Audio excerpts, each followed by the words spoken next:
a gente vai iniciar esse módulo 5, que fala de aprendendo com fatos cotidianos, né, da vida de Jesus. E ele revisita o tema João Batista. Por que eu digo revisita? Porque no início do EAD tem um roteiro que fala sobre João Batista.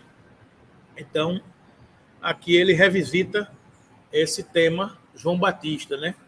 Da importância de João Batista, a missão de João Batista, segundo a doutrina espírita, né? Então, acho que todos vocês sabem quem é João Batista. Se não sabem, eu vou recordar, né? É um pouquinho isso aí, né? Na verdade, João Batista é primo de Jesus, é filho de Isabel e de Zacarias, né?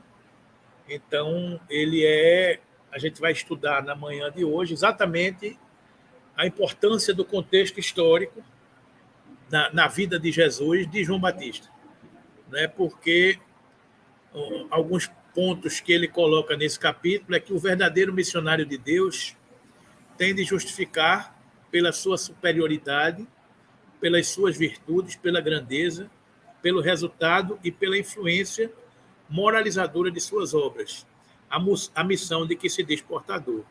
Está em Kardec, no Evangelho segundo o Espiritismo, capítulo 21 e 9, né? E João Batista foi a voz clamante do deserto, operário da primeira hora, é ele o símbolo da verdade que arranca as mais fortes raízes do mundo, para que o reino de Deus prevaleça nos corações. E uma coisa que a gente reflete aqui, a gente costuma refletir em conjunto com vocês, é que, e que serve para a vida de todos nós, é que a missão de ninguém, por maior ou por menor que ela seja, ela pode prescindir da companhia de almas amigas, de almas generosas que reencarnam conosco para cumprir uma determinada tarefa, né? Eu costumo dizer que se nem Jesus, que é o governador planetário, pôde, digamos assim, dispensar, não, eu vou sozinho, eu vou enfrentar o que eu tenho que enfrentar sozinho. Não, Jesus não veio só. Jesus veio com a pleiade de espíritos que há muito preparavam o terreno, desde os imperadores romanos, os governadores dos países daquela época, para criar um clima propício para que Jesus pudesse nascer, até mesmo durante o processo da sua encarnação, da sua missão na Terra. Então, João Batista é um desses representantes dessas almas nobres e amigas do Cristo, escolhida para ser a voz clamante do deserto, operário da primeira hora. Ele é o símbolo da verdade que arranca as mais fortes raízes do mundo. Ou seja, ele é aquele precursor, é aquele expedicionário que vai à frente, preparando o terreno para que Jesus pudesse florescer. Então, para que a ideia do Cristo, para que a mensagem do Cristo pudesse florescer. É um pouco isso que a gente vai estudar hoje, né? Então, isso está lá no Evangelho de Mateus, capítulo 3, versículo de 1 a 3, quando Mateus narra que, naqueles dias, apareceu João Batista, pregando no deserto, na Judéia, e dizendo: arrependei-vos, porque é chegado o reino dos céus. Porque esse é o anunciado pelo profeta Isaías, que disse: voz do que clama do deserto, preparai o caminho do Senhor, endireitai as suas veredas. Ou seja, nesse enunciado evangélico está a missão de João Batista, né? Que muitas vezes a gente confunde. Vou pegar mais uma aguinha de coco.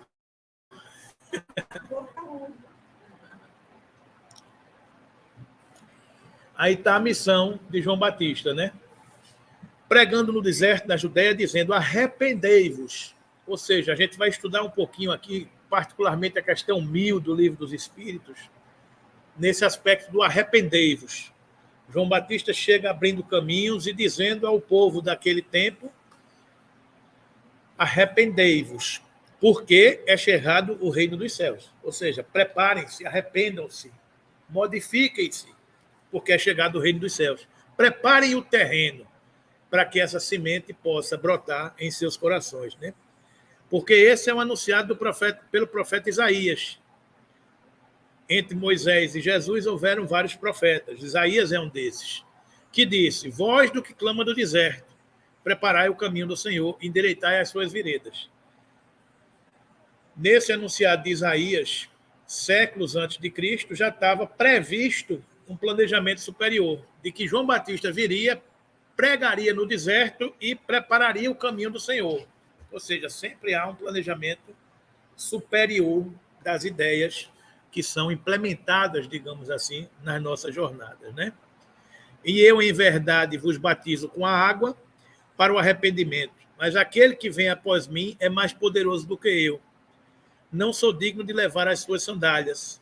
Ele vos batizará com o Espírito Santo e com o fogo. Isso é uma passagem de João Batista nas águas do Rio Jordão, onde ele batizava as pessoas, preparando, limpando as pessoas para o advento, para a gente usar uma palavra que está aí na Igreja Católica, né? O advento da chegada do Cristo, que batizaria com o Espírito Santo e com o fogo. Essas linguagens simbólicas do Espírito Santo, que aí até hoje a gente imagina que esse batismo é o batismo católico, de você ser batizado, porque essa é a renovação, porque Jesus também disse a Nicodemos, num diálogo, de que para ganhar o reino dos céus é preciso nascer da água e do Espírito. Então, esse nascer da água e do Espírito é interpretado como batismo, né? Então, vem daí essa simbologia do batismo católico, apostólico, romano, né? E vem daí também a simbologia de João Batista da história das fogueiras, de São João. São João Batista é o feriado que a gente no Nordeste comemora com muita alegria, né? E acende fogueiras, porque naquele tempo, para a gente usar também uma linguagem que a gente vê nas missas, né? Naquele tempo, sempre se dizia, né?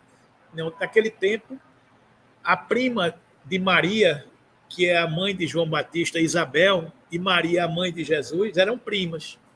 Eles moravam próximos, em Nazaré, mas próximos que não dava para... E não tinha celular, não tinha telefone, não tinha WhatsApp, então não dava para avisar uma notícia desse tipo. Então, Isabel combinou com Maria que quando João Batista nascesse, ela acenderia uma fogueira, anunciando a chegada de João Batista, né? Que tem aquela passagem também que está no Evangelho, que Maria se aproxima de Isabel e a criança se mexe na barriga.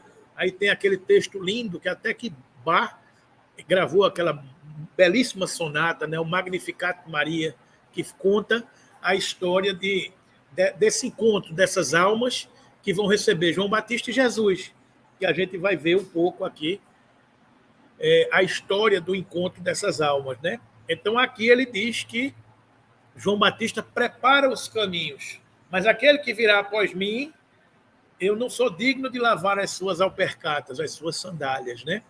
Porque ele vos batizará em nome do Cristo, em nome de uma nova doutrina. Então esse é um anunciado de João Batista, né? Se a gente vê os filmes aí da Paixão de Cristo, de Jesus, essa coisa toda, a gente vai ver aquela cena que João Batista está batizando nas águas do Jordão, e quando chega Jesus, aí tem toda aquela comoção, e aí ele reconhece no primo a figura, a autoridade moral de trazer a lei de amor para toda a humanidade, né? Então, João Batista foi o grande missionário de Jesus. Por quê?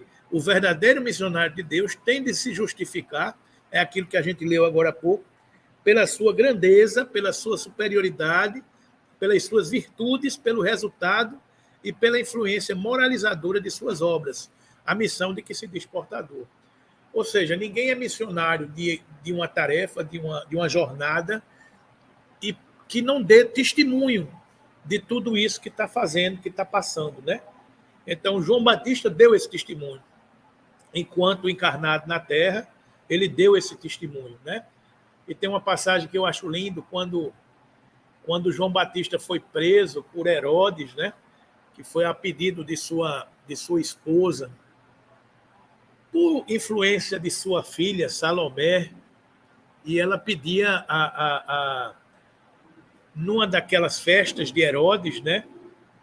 Eles estavam dançando, brincando, e Salomé estava dançando para Herodes, e aí ela pede, aí Herodes diz, peça o que você quiser, né? Peça o que você quiser, que eu estou muito feliz com a sua dança, digamos assim, né? Aí Salomé não sabia direito o que dizer, aí fala com a mãe, acho que Herodíase falava com a mãe, aí a mãe chega, sussurra no ouvido da filha, pedindo a cabeça de João Batista, porque João Batista era aquele pregador, que a gente vai ver aqui, que falava a verdade, doa a quem doer. Ele não escolhia a quem falar a verdade. Então, havia ocasiões de que ele passava por Herodias, por Salomé, e fazia, vocês são pecadores, vocês vivem em pecados e tal. Então, aquilo incomodava a realeza, que Herodes era o rei da Judéia, né? Ele não era o representante de Roma, que dominava o mundo. O representante de Roma era Pôncio Pilatos, do Império Romano. O governador da Judéia era Herodes. Então, isso incomodava o rei, que esse pregador, esse profeta, acusando a sua esposa de que vivia em pecado, né? Então, ela pede a cabeça de João Batista. E aí, Salomé chega no ouvido de Herodes, eu quero a cabeça de João Batista. Aí ele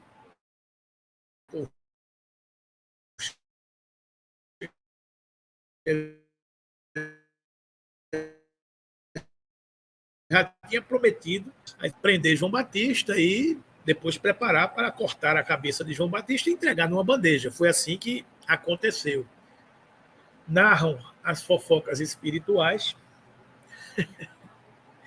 que João Batista é o espírito de Elias, que a gente vai ver aqui também essa passagem. É uma reencarnação do profeta Elias, que quando no seu tempo ele decepou a cabeça de muitos sacerdotes quando entrou num determinado templo profano. Então, nessa época, Elias comandou essa degolação, digamos, de vários sacerdotes. Então, como ninguém escapa da lei, ainda que seja um profeta, quem com ferro fere, com ferro será ferido. João Batista, a reencarnação de Elias, é decepado por Herodes nessa sua encarnação enquanto missionário, enquanto profeta. Mas não foge da lei, né? Alguns fatos que constatam que João Batista é Elias, na transfiguração de Jesus no monte, quando ele estava com André, com Pedro e com Tiago, ele transfiguram-se e aparece ao lado de Jesus Elias e Moisés. E eles mandam construir as 3 tendas e querem falar nesse assunto e tal. Jesus, quando desce, diz, não falem nesse assunto, apenas comentem quando o Filho do Homem ressuscitar dos mortos. Ou seja, quando houver evidências de que não há morte, você fale que João Batista, que Elias e que Moisés vivem. Né? Então, eles perguntam por Elias, aí Jesus diz, não, Elias já veio, já esteve entre vós. Ou seja, você já conhece, já veio, já esteve entre vós. Então, Jesus já anuncia ali Elias, João Batista. Né? Então, é essa relação que a doutrina espírita vai nos explicando e falando por que a gente passa por determinadas coisas. Então, João Batista é esse missionário que deu testemunho. E uma das passagens mais belas, que é quando ele está lá no presídio, está na cadeia, esperando pelo momento da sua sentença, ele é visitado por um dos seus seguidores, e Jesus já tinha começado a sua jornada. Então ele vai e manda perguntar por um dos seus seguidores, pergunte a Jesus se ele realmente é o Messias. Ele tinha ainda, antes de morrer, digamos assim, de ser degolado, de ter a sua cabeça decepada, ele manda perguntar se Jesus era o Messias. Aí esse emissário chega para Jesus e pergunta, Jesus, João Batista manda perguntar se o senhor é o Messias. Aí Jesus responde, vai e diz a João Batista que os cegos veem, que os surdos ouvem, que os coxos estão curados e que a palavra de Deus é ensinada aos pobres. Então, essa é a resposta de Jesus. Né? Então, ali ele tranquiliza João Batista, de que, vá, João Batista, vá em paz, porque a sua missão foi cumprida. A sua tarefa foi cumprida e eu estou aqui para seguir adiante nessa jornada. Então, esse é o contexto da vinda de João Batista, junto com Jesus, junto com Maria, junto com José, junto dos apóstolos, ou seja, uma pleiade de almas que se ajudam, que se dão as mãos, que se socorrem, que se abastecem de sentimentos, de serenidade, de fortaleza, porque nas missões particulares, enquanto mães, filhos, esposos, irmãos, seres do mundo, nós somos desafiados por muitos momentos de solidão, por muitos desertos, por muitas dificuldades, por muitas dores, por muitos testemunhos particulares, individuais. E nessas horas, a gente sempre se socorre de uma alma amiga que reencarnou junto com a gente, na figura de uma mãe, na figura de um pai, de um amigo, de um vizinho que surge na nossa vida, de um amigo, de alguém que está ao nosso lado para nos ajudar a carregar a nossa carga, digamos assim, né? Então ninguém está só. Aparentemente a gente pode estar até se sentindo em solidão em determinados momentos, mas encarnados ou desencarnados existem almas que velam pela nossa felicidade, pela nossa superação, pelos nossos momentos, né? Então João Batista, junto a Jesus, é um testemunho disso. É alguém que veio à frente para preparar os caminhos para que a mensagem do Cristo pudesse ser semeada no momento oportuno, né?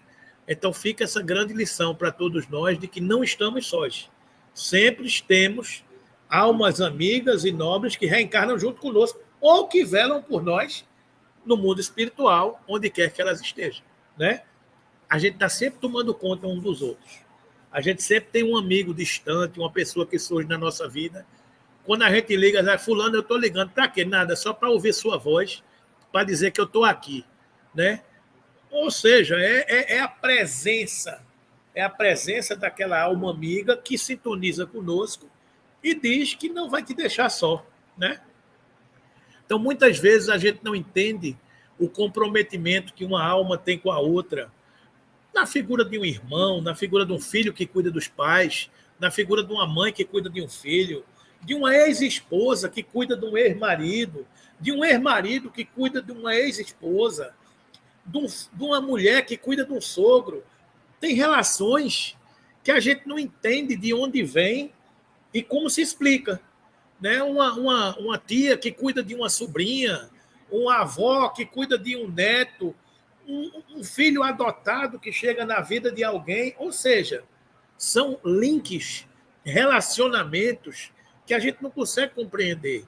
Mas quando a gente voltar para o mundo espiritual e for olhar o nosso planejamento encarnatório, a gente vai verificar que antes disso teve algumas conversas que disse, fulano, vá que eu vou também. E você não vai só. A gente vai se encontrar num determinado momento e a gente não se solta mais.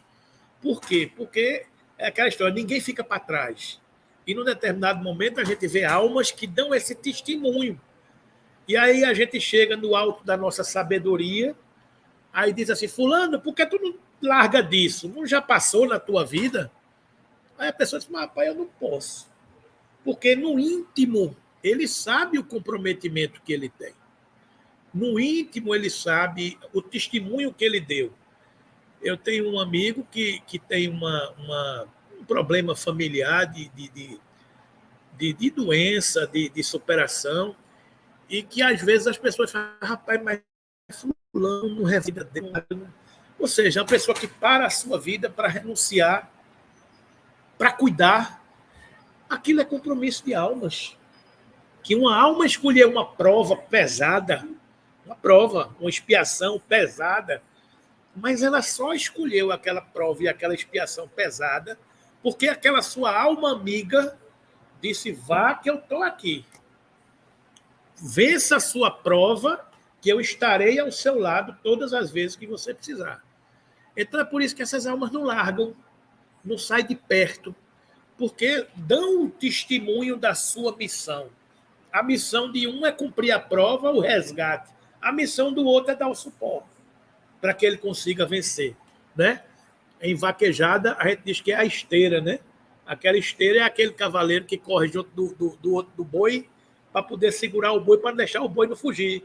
Então, um é a esteira do outro. Você está correndo, batendo esteira, para poder que o outro cumprir a missão. O vaqueiro que derruba o boi numa vaquejada é quem consegue pegar no rabo do boi e derrubar. Mas se ele não tiver a esteira, que está ali segurando o boi para o boi não fugir, ele não cumpre sua missão. Então, muitos de nós, muitas vezes, estamos batendo esteira para a missão de alguém ser cumprida, né? Para a tarefa de alguém ser cumprida, e alguns outros estão fazendo isso nas nossas vidas, né? Então, essa lição da companhia de um espírito nobre, de um ou mais espíritos nobres, faz parte do aprendizado humano, né? Então, um depende do outro nessa nossa jornada. Eu tenho certeza que na cabeça de vocês agora deve estar uma, duas ou três almas nobres que fazem esse papel na vida de vocês, ou de almas que vocês fazem o papel na vida deles, né? São situações de que um recebe e o outro dá. A gente vai sempre nessa... Hein? Já pensou? Hein?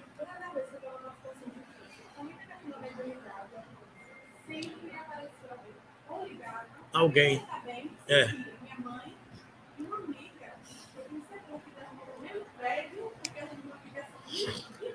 A gente não sabe de onde vem, né? É. É. E tem alma, Rafaela, que a gente, Gabriela, que a gente tem até um vínculo maior do que familiares. Irmãos que a gente encontra que não é de sangue, né? Você cria uma afinidade com determinadas pessoas. Você diz, puxa vida, eu tenho mais afinidade com essa alma do que meus irmãos de sangue. Também pudera. Os compromissos que vocês têm na família são resgates que a gente não sabe direito de onde veio, né? Então é por aí. Então, esse testemunho a gente aprende, a gente compreende isso tudo com João Batista, né? A história de Elias aqui está em Mateus, capítulos 11, versículo 12 a 14, e desde os dias de João Batista até agora se faz violência ao reino dos céus, e pela força se apoderam dele, porque todos os profetas e a lei profetizaram até João. E se quereis dar crédito, é este o Elias que havia de vir, dizendo Jesus, né? Então, mais uma vez, dando esse testemunho de que se quereis dar crédito a João, é este o Elias que havia de vir. Então, ele afirma de que João Batista é Elias, né? Nessa passagem de Mateus, capítulos 11, versículo de 12 a 14. João Batista representa aqueles que estão empenhados na luta pela reeducação espiritual sobre o império da lei de causa e efeito. São parênteses nessa questão do João Batista é o Elias que havia de vir. Ninguém abraça uma tarefa sem condições de dar conta dessa tarefa. Nenhuma alma assume a responsabilidade de carregar um peso que não consegue suportar. Então, uma tarefa de João Batista, que é como Jesus disse, que entre os nascidos de mulher, João Batista é o maior de todos, né? Então, Jesus, ao escolher João Batista como Elias, ele sabia da capacidade de testemunho de que João Batista seria capaz de dar. Então, ninguém carrega uma tarefa maior do que pode suportar. Então, às vezes, a gente vai, puxa vida, está pesado demais eu estar carregando essa mala. A gente muitas vezes diz isso. Mas você pode carregar essa mala, né? Porque você se comprometeu com isso. É verdade que, às vezes, você reencarna num determinado plano de que esta carga ela é para ser repartida. Você escolhe companheiros para carregar juntos. E na jornada, algum deserda. Vai-se embora. Aí você tinha uma mala de duas alças, uma do lado e outra do outro. Cada um carregava de um lado. Dava para carregar. No meio do caminho, um solta. e vai para a porta larga, né? Aí você vai tentar carregar a mala sozinho, né? Então já deixa de ser mais fácil. Se não tiver uma mala de rodinha, vai ficar mais difícil ainda, né? Você vai ter que pegar, se abraçar com a mala, botar na cabeça. Aí você tem aí o mérito dobrado se você consegue dar conta daquele testemunho, né? Se você consegue superar, ou seja, você vai atingir maiores degraus porque você deu conta, mesmo com forças sobre-humanas que você se superou. Então a gente vê muitas vezes pessoas que carregam uma determinada responsabilidade dentro do contexto. E no caminho da vida, por essas coisas da vida material, a vida se desarruma, se desestrutura, e uma ou outra alma toca o barco. Toca o barco, e às vezes aparece uma alma de fora que vem ajudar a terminar aquela encarnação. Papai do Céu nos apresenta esses caminhos, digamos assim, né? Por exemplo, um casal que se separa, mas dá conta de filhos difíceis, aí um fica viúvo, aí aparece uma segunda esposa, alguma coisa desse tipo, que ajuda a dar conta daquela tarefa, né? Então, às vezes, a gente não entende de onde veio, às vezes é uma alma que nem tinha nada a ver com aquilo ali. Mas pelo contexto da situação, só tem tu, vai tu mesmo, vai lá e ajuda. Então, essa aproximação, muitas vezes não é feita previamente, no planejamento encarnatório, mas pode ser feito no sonho. Almas que se encontram no sonho dizem, ó, a brincadeira é essa aqui, tu topa. Então, no sonho, o cara aquece, o cara concorda. Ou seja, os mecanismos das leis de amor que estão aí para a gente se superar e entender, né? Então, ninguém carrega um fardo maior do que aquele que ele pode carregar, né? Mas digo-vos que Elias já veio e não o conheceram, mas fizeram-lhe tudo o que quiseram. Assim farão eles também padecer o Filho do Homem. Mais uma afirmação do testemunho de Jesus em que Elias, João Batista, né? João estimulava a multidão a arrepender-se, a história de preparar o terreno com a verdade. Então João chegava, você é uma pecadora, saia dessa vida, está sendo convidada a seguir o novo Messias. João estimulava a multidão a arrepender-se, porque esta é a base da nossa melhoria espiritual. Conhece o verdadeiro espírita pela sua transformação moral e pelos esforços que empreende para domar as suas más inclinações. Então, eu estou aqui me transformando. Eu estou aqui hoje procurando ser alguém melhor do que eu fui ontem. E como é que eu faço isso? Domando as minhas más influências. Eu costumo brincar dizendo que há umas 4 encarnações, se alguém me xingasse, eu matava. Há umas 3 eu mandava matar. Há 2 eu dava uma pisa. A 1 eu mandava dar. Nessa eu digo que está perdoado. Não é bem assim essa história, nessa sequência, mas é uma brincadeira para dizer que a gente vai se melhorando, digamos assim, né? Então, o processo de evolução espiritual da alma humana, ela caminha nesse processo de arrepender, reparar, evoluir, né? Então, é sempre um caminhar, que é isso que João está dizendo aqui, ó. Se você quer receber Jesus, você se arrependa.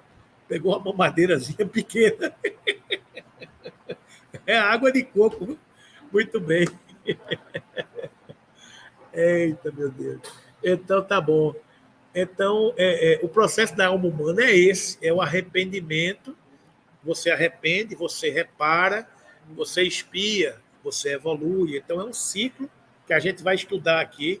A questão 1000, que é pesada, viu? A questão 1000 aqui, que a gente vai dar uma lida aqui.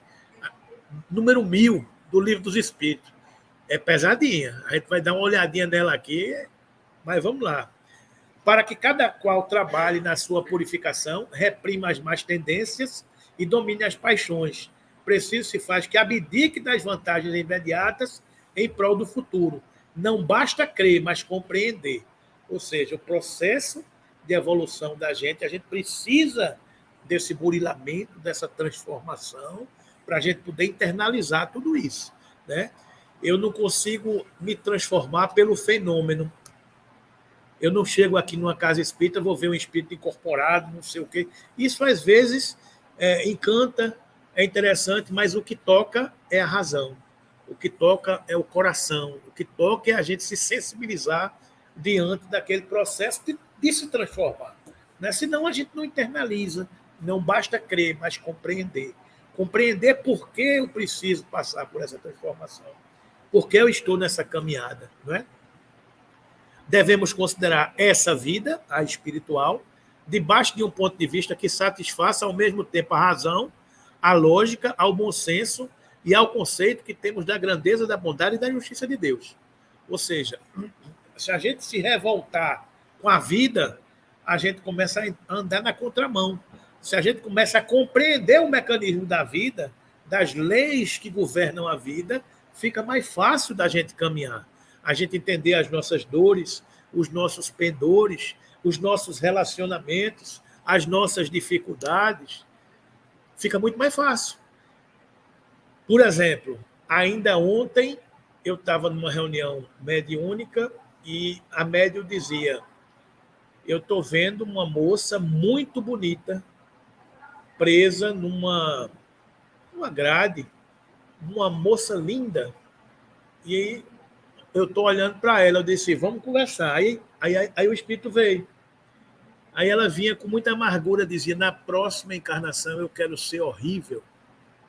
A beleza me acabou, a beleza me enclausurou, a beleza fez com que eu tivesse muitas dificuldades na minha encarnação.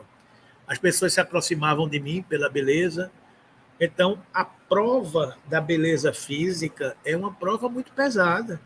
A gente não pensa em tudo isso. Então, ela dizendo: na próxima encarnação, quero ser alguém totalmente desprovida de beleza. Se eu puder ser aleijada, se eu puder ter um defeito físico, eu gostaria.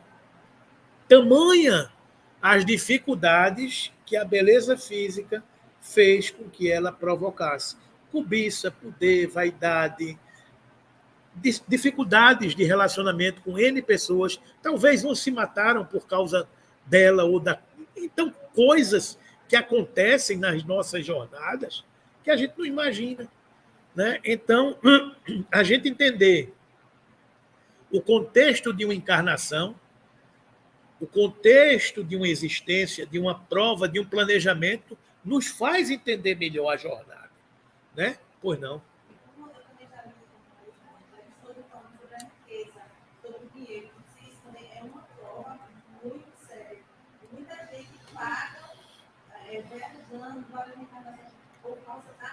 É. Exatamente. A gente pensa que a forma é muito bom, não sei o quê, mas é muito difícil você administrar o dinheiro. A prova da riqueza é muito pesada. Sim, porque aquele dinheiro não é nosso, está sendo emprestado para que a gente, lógico, usufrua, mas, porém, com o custo da vida, ajudar o próximo. Claro. Mas a gente não é isso, a gente tem que passar só quer para si. Essa também é uma grande prova. Sem dúvida, são muitas as provas, né? Mas a riqueza é muito pesada. Eu vi isso, e várias vezes quando eu abro a evangelho, nossa, sempre dá aquela mensagem, eu queria ter dinheiro para isso, eu queria ter dinheiro para mim. Quando eu estou fazendo o evangelho, abre e fala sobre a riqueza. Porque às vezes nem sempre que a gente pede, é aquilo que a gente precisa. E o que é ser rico, né? E o que é ser rico, exatamente. Tem um amigo que ele diz uma frase que eu acho muito interessante, quando ele diz: rapaz, fulano é tão pobre que ele só tem dinheiro. E é uma frase, é uma reflexão muito interessante, né? Ele é tão pobre que ele só tem dinheiro. Então, às vezes, a riqueza produz isso, né? A pessoa fica inebriada pela riqueza material e se atrapalha. Também tem isso. Até João Batista, a tentativa de se obter paz interior estava relacionada às obrigações religiosas ou às manifestações de culto externo, sacrifícios, holocaustos, oferendas, santificação do sábado, etc. Nós fizemos muito isso. Aí eu vou pagar meus pecados, então eu vou sacrificar um boi. Salomão sacrificou 22 mil vacas e 120 mil ovelhas a Deus em sacrifício pacífico. Você sabe por que existiam os vendilhões do templo? Os vendilhões do templo nada mais eram do que comerciantes que vendiam animais. Então, se vendia pomba, coelho, carneiro, vaca. Na porta do templo, porque você sacrificava animais e oferecia a vida daquele animal a um determinado Deus. E para se libertar de seus pecados. Aí eu vou matar um carneiro e vou me libertar dos meus pecados. Né? Então, por exemplo, a experiência da passagem judaica, da palavra Páscoa, que quer dizer pessar, passagem, tem a ver com isso. Né? Tem um videozinho de Haroldo Dutra Dias que ele explica essa questão do passar, que narra uma lenda judaica que a passagem era o anjo da morte que visitava as casas e quando ela encontrasse em determinada casa uma determinada marca, ela passava. Ela não visitaria aquela costa, ela não levaria ninguém por morte. Passagem. Né? É um símbolo, né? Do sangue do cordeiro.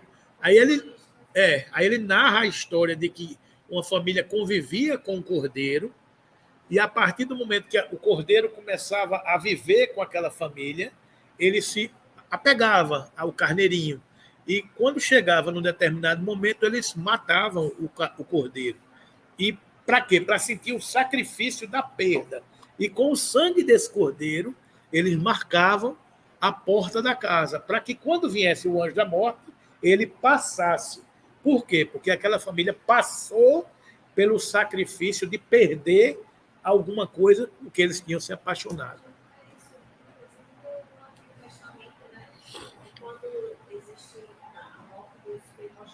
Isso. É isso. É isso. Mas o Velho Testamento é o Torá. É o livro sagrado do judaísmo, né? Os 5 primeiros livros de Moisés. É essa a história. É essa a história. É essa a história. Então, a Páscoa judaica, que é também a passagem pelo Mar Vermelho, o caminho prometido dos hebreus até a Terra Prometida, de Canaã, a Terra Prometida, também é essa simbologia dos primogênitos, que quando encontrasse na casa a marca da morte do cordeiro imolado, ele passaria e seguiria adiante. Né? Então, essas tradições ficaram por muito tempo. Você via, por exemplo, Júlio César, quando ia assumir o Império Romano, ele manda sacrificar um boi e toma um banho de sangue, porque ele fez o sacrifício a Zeus, que eram os deuses mitológicos da mitologia grega. Né? Então, a gente entende que essa história, que até João Batista se tinha essas oferendas, essa santificação.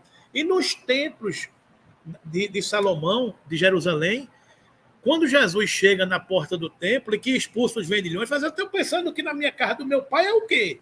Saiam daqui. Aí expulsa aqueles vendilhões porque estavam vendendo. Quem tinha mais dinheiro comprava naturalmente o quê? Um animal maior. Quem não tinha dinheiro comprava uma pomba, um pombo, fazia o sacrifício para poder se libertar dos seus pecados, né? Oi.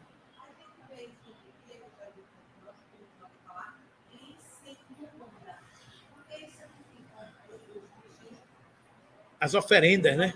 É.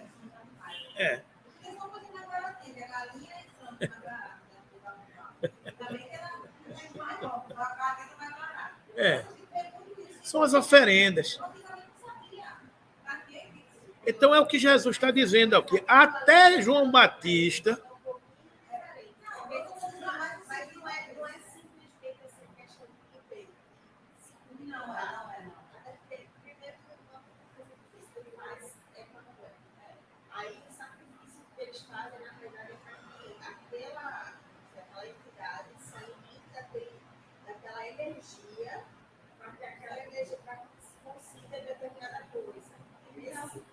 E tem sentido. E tem sentido. Sabe por quê? Porque a gente está cansado de atender almas nas reuniões mediúnicas que vivem nos cemitérios. Fazendo o quê? Sugando o resto de fluido vital das almas que desencarnam e que se alimentam dela para continuar presas ao plano terrestre. Então, há leis naturais que explicam tudo isso. Né? Então, esses sacrifícios, esses trabalhos, têm sentido. E tem espíritos que se prestam a esse tipo de coisa? Sim. E são espíritos que são esclarecidos em determinado lugar? São. Parêntese, quando a gente reencarna, a gente tem um quanto de fluido vital que se alimenta dele.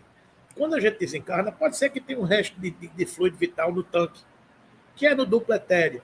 Então, esse restinho de fluido vital que fica lá, ou esse restão de fluido vital que fica lá, muitas vezes eles estão sendo sugados por muitas almas que precisam se alimentar desses fluidos para permanecer vivendo uma vida materializada na crosta. Entendeu? Então, existe. Isso que você está colocando aí é verdade.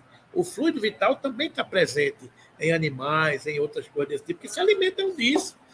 São espíritos vampirizadores que se alimentam de sangue. Tudo isso existe. Mas aí a gente entende a quê? Que se soubesses o que significa misericórdia, quero e não sacrifício, não condenaria os inocentes. Ou seja, quando a gente fala em arrepender-se, quando a gente fala em evoluir, a gente começa a entender que não é mais isso. É transformação moral.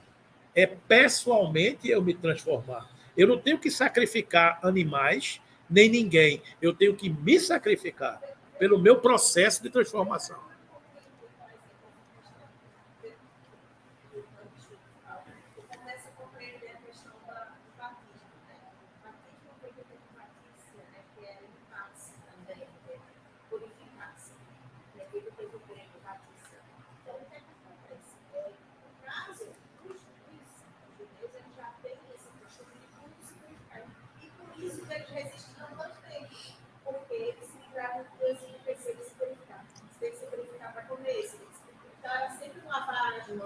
Isso. Sem dúvida, sem dúvida.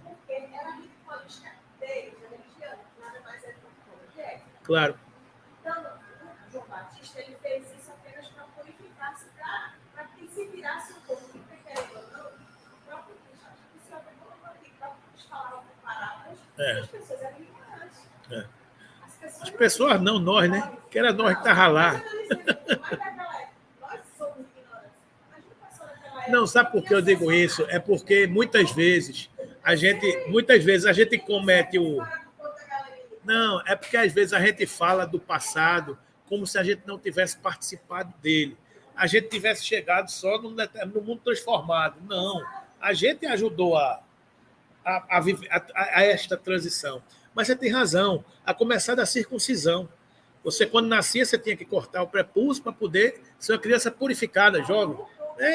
Aí, toda essa dificuldade de nascer o cristianismo, do Cristo dizer que não é o que macula, não é o que entra na boca que macula o homem, mas sim o que sai da boca, porque o homem fala que está cheio o coração. Para Jesus dizer isso, dentro de um contexto de purificação do corpo, do contexto de purificação desta matéria, foi uma transformação, e ainda é até hoje. Né? Então você tem razão quando você fala dessa questão de purificar. Mas esta purificação é de fora para dentro. Mas era uma coisa simbólica. Sim. Justamente porque essa parte de agora eu fui batizada. Perfeito. Aí estou livre, né? Não é eu sou uma nova pessoa. Não é. E aí eu faço o sacrifício de um animal, eu não como porco, eu santifico o dia de sábado, eu faço uma série de coisas. Eu queimo os móveis, as coisas, aquela simbologia judaica que você queima um bocado de coisa que se liberta do passado. Tudo isso são símbolos de purificação para você estar em dia com essa conta, digamos assim. Né? Agora, o que a gente está vendo aqui é arrependimento, expiação, reparação. É o processo do caminho do Espírito. Essa dificuldade que a gente tem que enfrentar. É você se encarar. Aí é quando eu digo que a questão 1000 é pesada, aí depois a gente vai refletir cada um deles, que a gente vai só ler aqui, mas depois, se vocês quiserem se aprofundar, vocês vão ler em casa. Quando Kardec pergunta na questão número 1000, o seguinte, já desde esta vida, esta encarnação, né, poderemos ir resgatando nossas faltas, ou seja, transformação moral, viver, nascer, renascer, progredir, renascer ainda e progredir sempre, tal é a lei, é o processo, desde essa encarnação. Eu posso ir resgatando as minhas faltas? Kardec pergunta. Os espíritos respondem, sim, reparando-as, mas não creiais que as resgateis mediante algumas privações pueris, ou distribuindo em esmolas o que possuirdes, depois que morrerdes, quando de nada mais precisa.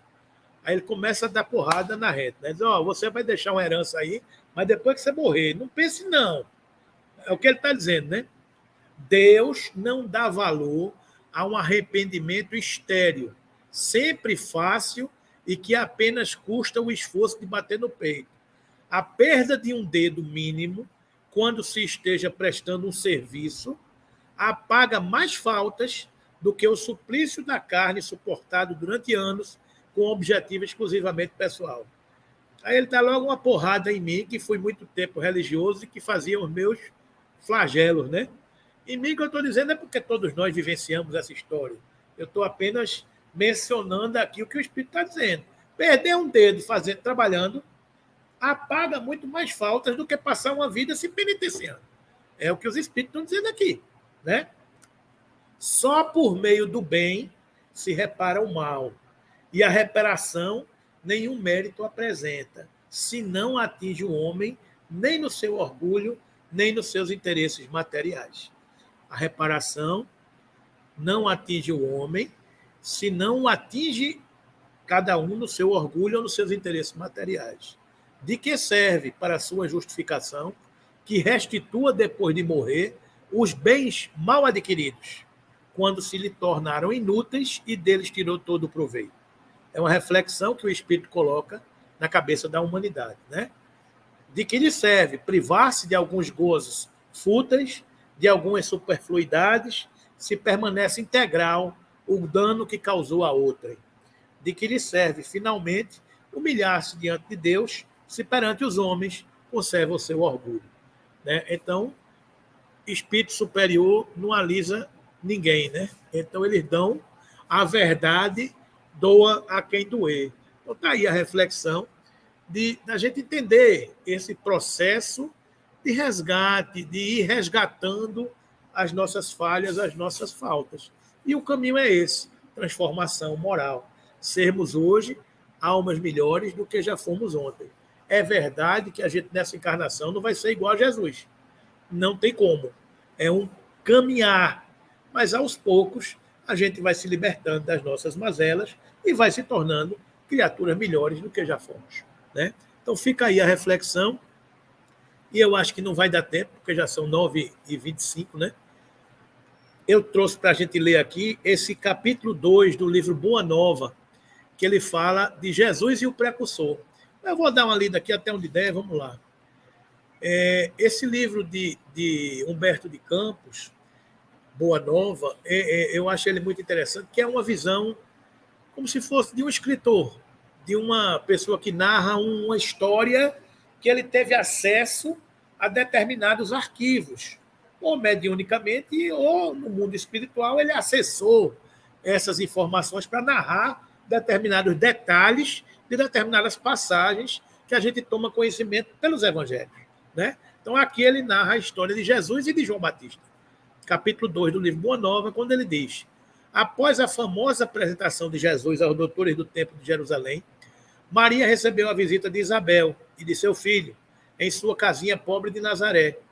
Depois das saudações habituais do desdobramento dos assuntos familiares, as duas primas entraram a falar de ambas as crianças, cujo nascimento fora antecipada por acontecimentos singulares e cercado de estranhas circunstâncias. A gente sabe da visita do anjo Gabriel, o anunciar uma outra, tudo isso aí, né? Enquanto o patriarca José atendia às últimas necessidades diárias de sua oficina humilde, entretinham-se as duas, Maria e Isabel, em curiosa palestra, trocando carinhosamente as mais ternas confidências maternais. O que me espanta, dizia Isabel, com caricioso sorriso, é o temperamento de João, dadas as mais fundas meditações, apesar de sua pouca idade. Não raro, procuro inutilmente em casa, para encontrá-lo quase sempre entre as figueiras bravas ou caminhando ao longo das estradas adustas, como se a pequena fronte estivesse dominada por graves pensamentos. Ou seja, aquela alma, mesmo em criança, já trazia as preocupações da missão que viria. Né? Essas crianças, a meu ver, respondeu-lhe Maria, intensificando o brilho suave de seus olhos. Trazem para a humanidade a luz divina de um caminho novo. Ou seja, Maria já prenunciando o que haveria de vir, né? Meu filho também é assim, envolvendo-me o coração numa atmosfera de incessantes cuidados. Por vezes vou encontrá-los a sós, junto das águas e de outros, em conversação profunda com os viajantes que demandam a Samaria ou as aldeias mais distantes, nas adjacências do lago, quase sempre surpreendendo-lhe a palavra caridosa que dirige às lavadeiras, aos transeuntes, aos mendigos sofredores. Maravilha, né? Quem teve a oportunidade de conversar com Jesus criança, né? Passando por aquelas estradas e ouvindo os seus conselhos, né? Fala de sua comunhão com Deus, com eloquência que nunca encontrei nas observações dos nossos doutores, e contentemente ando a cismar em relação ao seu destino, né? Apesar de todos os valores da crença, murmurou Isabel convicta, nós, as mães, temos sempre o espírito abalado por injustificáveis receios. Como se deixasse empolgar por amorosos temores, Maria continuou. Ainda há alguns dias estivemos em Jerusalém, naquela velha história do feriado da Páscoa, que Jesus se perdeu de Maria e José, né? Nas comemorações costumeiras. E a facilidade de argumentação com que Jesus elucidava os problemas que lhe eram apresentados pelos doutores do templo nos deixou a todos receosos e perplexos. Sua ciência não pode ser deste mundo. Vem de Deus, que certamente se manifesta por seus lábios, amigos da pureza. Notando-lhe as respostas, Eleazar chamou a José, em particular, e o advertiu de que o menino parece haver nascido para a perdição de muitos poderosos em Israel. Com a prima, a lhe escutar atentamente a palavra, Maria prosseguiu, de olhos úmidos, após ligeira pausa. Ciente desse aviso, procurei Eleazar, a fim de interceder por Jesus, junto de suas valiosas relações com as autoridades do templo. Pensei na sua infância desprotegida e receei pelo seu futuro. Eleazar prometeu interessar-se pela sua sorte. Todavia, de regresso a Nazaré, experimentei singular multiplicação dos meus temores. Conversei com José, mais detidamente acerca do pequeno, preocupada com seu preparo conveniente para a vida. Repara, preocupada com o preparo de Jesus para a vida. Mas é isso mesmo. Entretanto, no dia que se seguiu às nossas íntimas confabulações, Jesus se aproximou de mim pela manhã e me interpelou. Ô mãe, que queres tu de mim? Acaso não tenho testemunhado a minha comunhão com o Pai que está nos céus? Ou seja, Jesus, sem saber de nada da conversa dela com o Pai, já... Ô mãe, o que é que tu quer de mim? Eu estou aqui dando testemunho do meu Pai que está nos céus, né? Altamente surpreendida com a sua pergunta, respondi-lhe hesitante. Tenho cuidado por ti, meu filho. Reconheço que necessitas de um preparo melhor para a vida. Mas, como se estivesse em pleno conhecimento do que se passava em meu íntimo, ponderou ele.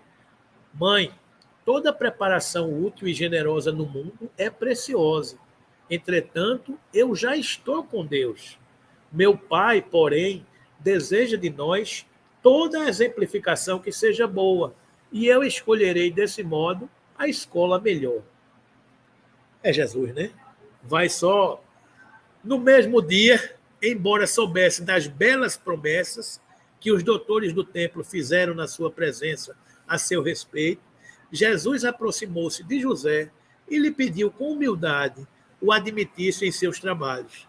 Desde então, como se nos quisesse ensinar que a melhor escola para Deus é a do lar e a do esforço próprio. Maravilha, né? Jesus vai humildemente pedir para trabalhar na oficina do Pai, ensinando que a melhor escola para Deus é a do lar e a do esforço próprio. Concluiu a palavra materna com singeleza. Ele aperfeiçoa as madeiras na oficina, empunha um martelo e a enxó, enchendo a casa de ânimo com a sua doce alegria. Isabel lhe escutava atenta a narrativa e, depois de outras pequenas considerações materiais, ambas observavam que as primeiras sombras da noite desciam na paisagem, acinzentando o céu sem nuvens. A carpintaria já estava fechada e José buscava a serenidade do interior doméstico para o repouso. As duas mães se entreolharam inquietas e perguntavam a si próprias para onde teriam ido as duas crianças. Nazaré, com a sua paisagem, das mais belas de toda a Galileia, é talvez o mais famoso recanto da Palestina. Suas ruas humildes e pedregosas, suas casas pequeninas, suas lojas singulares, se agrupam numa ampla concavidade em cima das montanhas ao norte de Esdrelon. Seus horizontes são estreitos e sem interesse. Contudo, os que subam um pouco além, até onde se localizam as casinholas mais elevadas, encontrarão para o olhar assombrado as mais formosas perspectivas. O céu parece alongar-se, cobrindo o conjunto maravilhoso numa dilatação infinita. Maria e Isabel avistaram seus filhos lado a lado, sobre uma eminência banhada pelos derradeiros raios vespertinos. De longe, afigurou-se-lhes os cabelos de Jesus, que esvoaçavam ao sopro caricioso das brisas do alto. Seu pequeno indicador mostrava a João as paisagens que se multiplicavam à distância, como um grande general que desse a conhecer as minudências dos seus planos a um soldado de confiança. Ante seus olhos surgiam as montanhas de Sarnaria, o cume de Magedo, as eminências do Jeboé, a figura esbelta do Tabor, onde mais tarde ficaria inesquecível o instante da transfiguração, o vale do Rio Sagrado, do cristianismo, os cumes de Safé, o golfo de Calfa, o elevado cenário do Pereu, no soberbo conjunto de montes e vales, ao lado das águas cristalinas. Quem poderia saber qual a conversação solitária que se travava entre ambos? Aquelas duas almas nobres que se reencontravam, o que é que eles confabulavam ali, né? Mostrando tudo aquilo ali, se é ali que a gente vai cumprir a nossa tarefa, né? Distanciados do tempo, devemos presumir que fosse na Terra a primeira combinação entre o amor, Jesus, e a verdade, João Batista, para a conquista do mundo. Sabemos, porém, que na manhã imediata em partindo, o precursor da carinhosa companhia de sua mãe perguntou a Isabel a Jesus, com gracioso interesse: não queres vir conosco? Ao que o pequeno carpinteiro de Nazaré respondeu profeticamente, com inflexão de profunda bondade: João partirá primeiro, o precursor do deserto, né? Transcorrido alguns anos, vamos encontrar o Batista na sua gloriosa tarefa de preparação do caminho à verdade, precedendo o trabalho divino do amor que o mundo conheceria em Jesus Cristo. João, de fato, partiu primeiro, a fim de executar as operações iniciais para a grandiosa conquista, vestido de peles e alimentando-se de mel selvagem, esclarecendo com energia e deixando-se degolar em testemunho à verdade, ele precedeu a lição da misericórdia e da bondade. O mestre dos mestres quis colocar a figura franca e áspera do seu profeta no limiar de seus gloriosos ensinos. E por isso encontramos em João Batista um dos mais belos de todos os símbolos imortais do cristianismo. Salomé representa a futilidade do mundo. Herodes e sua mulher, o convencionalismo político e o interesse particular. João era a verdade, e a verdade, na sua tarefa de aperfeiçoamento, dilacera e magoa, deixando-se levar aos sacrifícios extremos. Como a dor que precede as poderosas manifestações da luz no íntimo dos corações, ela recebe o bloco da mármore bruto e lhe trabalha as asperezas, para que a obra do amor surja em sua pureza divina. João Batista foi a voz clamante do deserto, operário da primeira hora. É ele o símbolo rude da verdade que arranca as mais fortes raízes do mundo, para que o reino de Deus prevaleça nos corações. Exprimindo a austera disciplina que antecede a espontaneidade do amor, a luta para que se desfaçam as sombras do caminho, João é o primeiro sinal do cristão ativo, em guerra com as próprias imperfeições de seu mundo interior, a fim de estabelecer em si mesmo o santuário de sua realização com Cristo. Foi por essa razão que dele disse Jesus: dos nascidos de mulher, João Batista é o maior de todos. Então aí, meus amigos e irmãos, essa reflexão que a gente trouxe para estudar no dia de hoje, apresentando João Batista, revisitando a história de João Batista e trazendo a importância dos missionários na vida de Cristo e na vida de cada um de nós. Ok, gente? Então vamos embora, que Jesus nos abençoe, nos ilumine, nos ampare, e obrigado pelo dia de hoje, pelo estudo de hoje.